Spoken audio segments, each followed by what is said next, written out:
Hi friends, मैं अरविंद अपने इस यूट्यूब चैनल पे आपका बहुत बहुत स्वागत करता हूं। और आपने वीडियो के थंबनेल में देख लिया होगा कि आपको आज क्या इस चैप्टर में मिलेगा। ठीक है ना। आज हम लोग पढ़ेंगे तरंग क्या होती है, यांत्रिक तरंगें क्या होती है, अयांत्रिक तरंगें क्या होती है, अनुदैर्घ्य तरंगें क्या होती है, धैर्य तरंगें क्या होती है। ठीक है ना। इनकी पूर्ण डिटेल्स के बारे में जानकारी करेंगे। ठीक है। तो आइए दोस्तों चलते हैं चैप्टर की ओर।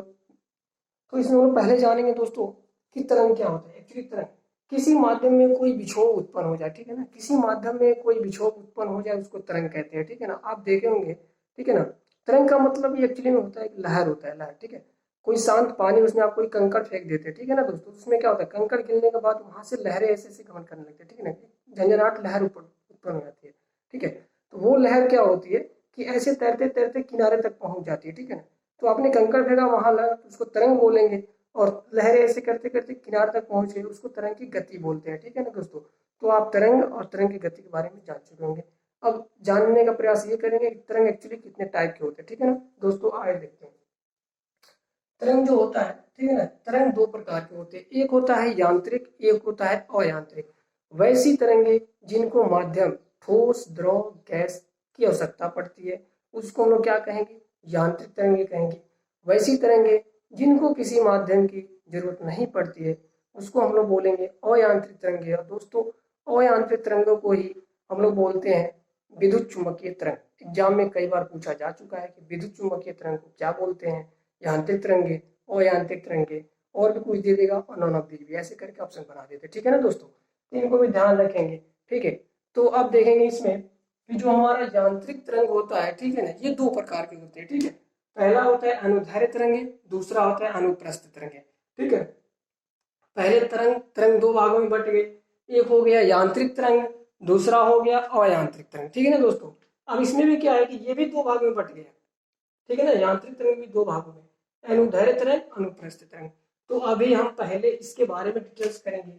ठीक है ना, कि यांत्रिक, ठीक है, और अयांत्रिक, इनके बारे में पहले जानकारी ले लेंगे, फिर थोड़े बाद हम लोग इन दोनों को भी जान लेंगे। ठीक है।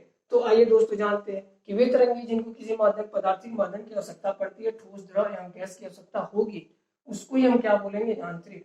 और वे तरंगे जिनको किसी माध्यम की आवश्यकता नहीं होगी उसको विद्युत चुंबकीय तरंगे या अयांत्रिक तरंगे बोलेंगे। ठीक है ना दोस्तों। अब आइए इसमें और भी डिफरेंस, इसमें डिफरेंस क्या हो सकते हैं। देखो, ये निर्वात में गमन नहीं कर पाएगी। रीजन, क्योंकि इसको माध्यम की आवश्यकता है, पूछा जाता है। ठीक है ना। इनमें से कौन सी है जिसको निर्वात में, कौन सी तरंगे जिन निर्वात में गमन नहीं कर पाएगी। ठीक है ना। तो ये भी दे देगा, ये और एक इसमें से ये डाल देगा। ठीक है ना। ये दे देगा यांत्रिक तरंगे, अनुदैर्घ्य तरंगे, अनुप्रस्थ तरंगे और विद्युत चुंबकीय तरंगे। ठीक है ना। तो आपको देखना होगा वहां पे, तो क्लिक कर देंगे। ठीक है। तो आइए जानते हैं, ये निर्वात में गमन,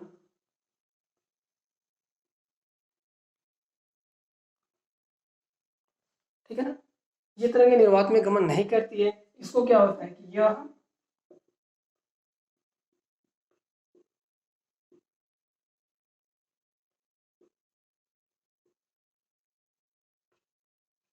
ठीक है ना, ये तरंगे निर्वात में गमन करती है। ठीक है ना। अब यहाँ पे जानेंगे तीसरे में, इसमें क्या डिफरेंस होता है कि इसकी चाल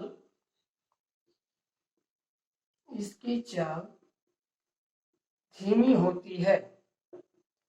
इसकी चाल जो होगी दोस्तों वो इसकी अपेक्षा धीमी होगी। ठीक है ना। इसकी चाल विद्युत चुंबकीय तरंग की अपेक्षा धीमी होगी। और इसमें क्या, इसको लिख सकते हैं, ठीक है ना, कि इसकी चाल प्रकाश के चाल के बराबर होता है। ठीक है ना दोस्तों। विद्युत चुंबकीय तरंग का चाल या आंतरिक तरंग का जो चाल होता है प्रकाश की तरंग के चाल के बराबर होता है। अर्थात दोस्तों आप जानते हैं प्रकाश की चाल क्या होती है। ठीक है ना। अर्थात आप लिख सकते हैं, अर्थात 3 × 10⁸ मीटर पर सेकेंड, आपको पता होगा प्रकाश की चाल होती है। और इसको हम कन्वर्ट कर देते हैं तो 3 लाख किमी पर सेकेंड होता है। ठीक है ना। एग्जाम में पूछे भी जाता है ऑब्जेक्टिव में, कहीं कहीं ये ना दे कि 3 लाख दे देगा, तो 3 लाख आपको ध्यान रखना होगा, मात्रक भी सेम देखना पड़ेगा कि किमी पर सेकेंड। ठीक है। तो ये थे दोस्तों इसमें डिफरेंस। अब हम जानेंगे तुरंत अभी कि अनुदैर्घ्य और अनुप्रस्थ, और इसमें और भी आगे क्या हो सकते हैं। ठीक है ना। तो आप इसका स्क्रीनशॉट ले लें। ठीक है, या तो इसको आप नोट डाउन कर लें। तो दोस्तों अब हम लोग जानेंगे अनुदैर्ध्य और अनुप्रस्थ तरंगे क्या होती है, ठीक है ना। तो अनुदैर्ध्य तरंगे, ठीक है ना, वे तरंगे जो माध्यम के कण के अनुदिश अथवा समानांतर होती है उसको हम लोग अनुदैर्ध्य तरंगे बोलते हैं, ठीक है ना। और अनुप्रस्थ तरंगे को वे तरंगे जो माध्यम के कण के लंबवत होती है, वहां पे क्या होगा दोस्तों, लंबवत होगी, उसको हम अनुप्रस्थ तरंगे बोलेंगे। अब इनमें विशेष करके इसको आप देखें, समझे कैसे होगा कि वे तरंगे जो ध्वनि के वे तरंगे, ठीक है ना, वे तरंगे होती है जो माध्यम के कण की दिशा के अनुदिश समानांतर होती है, ठीक है ना। इसमें सबसे बड़ा एग्जांपल जो होता है, ठीक है ना, जैसे कि ध्वनि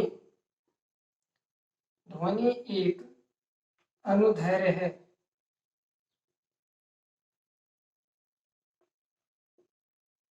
अनुदैर्ध्य तरंग है,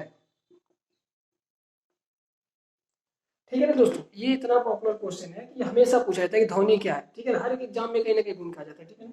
तो ध्वनि क्या है, ध्वनि क्या है, तो भाई अनुदैर्ध्य तरंग है। अब इसको भी हम बताएंगे कैसे आपको याद करना है, ठीक है ना। अब इसमें क्या होता है कि इसका एक बार जैसे में देख लीजिए क्या होगा कि जैसे मान लीजिए कि ये कोई कण है, ठीक है ना दोस्तों,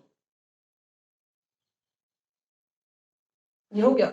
अब इसमें क्या होगा कि ये समानांतर समानांतर मतलब सीधा जाएगा, ठीक है ना, ये भी बढ़ेगा तो ये भी बढ़ेगा, देख रहे हैं ना, ये सब एक ही साथ निकलेंगे, ऐसे ऐसे आगे बढ़ेंगे, ठीक है, ठीक है ना। ये जब जाएगा तो इसको क्या बोलेंगे, अनुदैर्ध्य तरंग बोलेंगे, ठीक है ना। तो ध्वनि क्या होता है, ध्वनि अनुदैर्ध्य तरंग होती है, ठीक है। अब इसमें एक विशेष रूप से ट्रिक क्या याद कर सकते हैं कि यहाँ पे देखिए, यहाँ पे ध है ना, यहाँ पे देखिए ध्यान से, यहाँ ध है और यहाँ पे क्या है, अनुदैर्ध्य है, ठीक है ना दोस्तों। तो ये ध से शुरू हो रहा है, इसमें भी ध मिल जाएगा आपको, ठीक है ना। तो आप इस तरीके से याद कर लेंगे कि यहाँ और इसको द को पकड़ लेंगे तो धैर्य, धैर्य, ठीक है ना।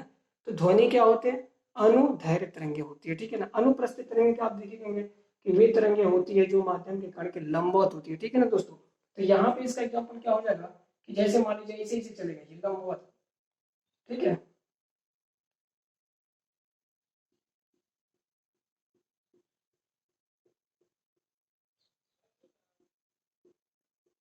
ठीक है दोस्तों। अब यहाँ पे देखिए, यहाँ पे जो भी कण जाएगा तो ये ऊपर जा रहा है तो ये ऊपर जाएगा, और यहाँ झुकना है तो यहाँ फिर ये भी झुकेगा, ठीक है ना, ये यहाँ जाएगा तो ये भी ऐसे जाएगा, देख रहे हैं दोस्तों। अर्थात ये जब गमन करेगा, ठीक है ना दोस्तों, तो यहाँ देखिए ये ऐसे जाएगा फिर नीचे आएगा फिर ऐसे, अर्थात कहने का मतलब कि ये ऐसे ऐसे चलती है। तो आप यहाँ पे देखिए, यहाँ पे क्या होगा, यहाँ पे लंबित होगा ना, कि लंबवत हो गई, फिर यहाँ से भी गिरा देंगे तो लंबवत, ठीक है ना। इसलिए इसको हम क्या बोलते हैं, अनुप्रस्थ बोलते हैं। अच्छा, इसमें एग्जाम्पल में क्या होता है कि प्रकाश प्रकाश एक अनुप्रस्थ तरंग है।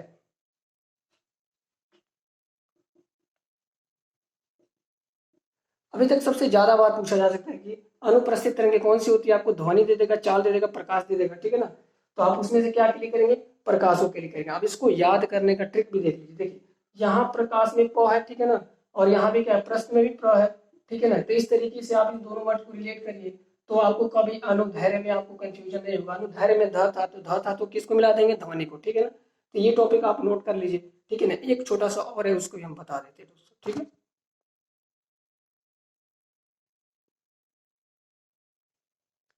तो आइए दोस्तों अब जानने का प्रयास करें, ठीक है ना। कुछ इसमें टॉपिक थे कि विद्युत चुंबकीय गुण क्या होते हैं, विद्युत चुंबकीय या अयांत्रिक तरंगे के चुंबकीय गुण क्या होते हैं। तो दोस्तों इसमें भी देख लीजिए कि यह उदासीन होता है, ये क्या होता है, यह उदासीन होता है, यह प्रकाश की चाल के बराबर होता है, अभी आप पढ़े, ठीक है ना, ये प्रकाश की चाल के बराबर होगा, ठीक है ना। और उसके बाद से इसके पास ऊर्जा भी होती है और संवेग भी होता है, ठीक है। ये चीजें भी ध्यान रखेंगे, तीन टॉपिक है मोस्ट है, ठीक है ना। अब आते हैं थोड़ा सा इसमें कि विद्युत चुंबकीय तरंगे नहीं हो सकती है, कौन कौन सी नहीं हो सकती, इस पे भी ध्यान देंगे, आप ऑप्शन में मिल जाते हैं, ठीक है ना। तो आपका ये छह है, ठीक है ना। एक होता है कैथोड,